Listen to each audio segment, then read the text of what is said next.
Hi again, it's me, Annabelle. For this week's topic for my class, I'll be talking about the most televised sport in the US, which is the Super Bowl. So this year, the game was yesterday, February 5th, and it was broadcasted on the Fox network. The game was between the New England Patriots and the Atlanta Falcons.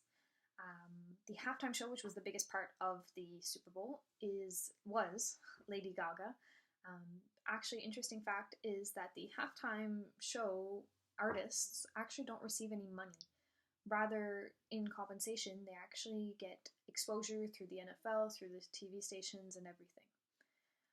On the other side, the players actually make the most money out of this. Each member of the winning team, which was the Patriots for yesterday, will get $97,000 each, and the losers will only get $49,000.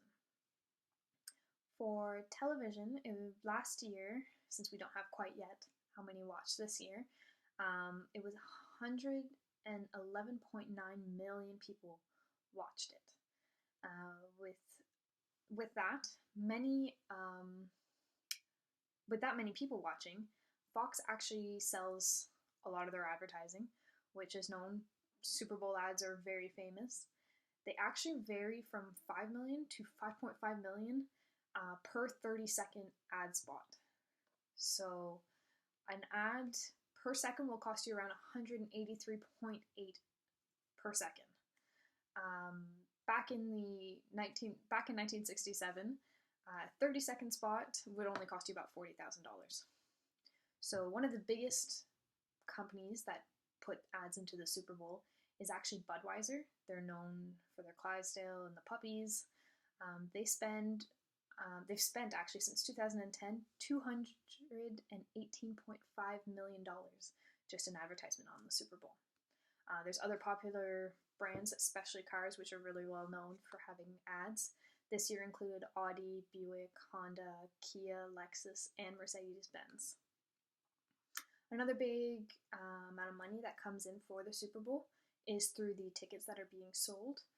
The NFL actually gets 25% to sell to sponsors, media, and other companies.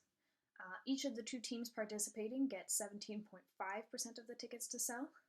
The host team, which this year was Houston, Texas, gets 5%, and then there's a small percent that goes to each of the other teams in the league, and very, very less than 1% gets raffled off to actually the public to sell. This is actually a really good opportunity for the host companies to make a lot of money. Roughly around 140,000 people came to Texas just to attend some event around the Super Bowl. The stadium only holds 71,000, so not all of those people got to actually go to the Super Bowl. Many just go to the parties and the events that are around. The average ticket to actually get into the Super Bowl is over $1,000. So not a lot of people are made of that much money to actually attend the event. Other than that, another big thing around the Super Bowl is betting. Almost 18% of the population actually will put a bet in for it. So that's roughly 44 million Americans will actually bet on this game.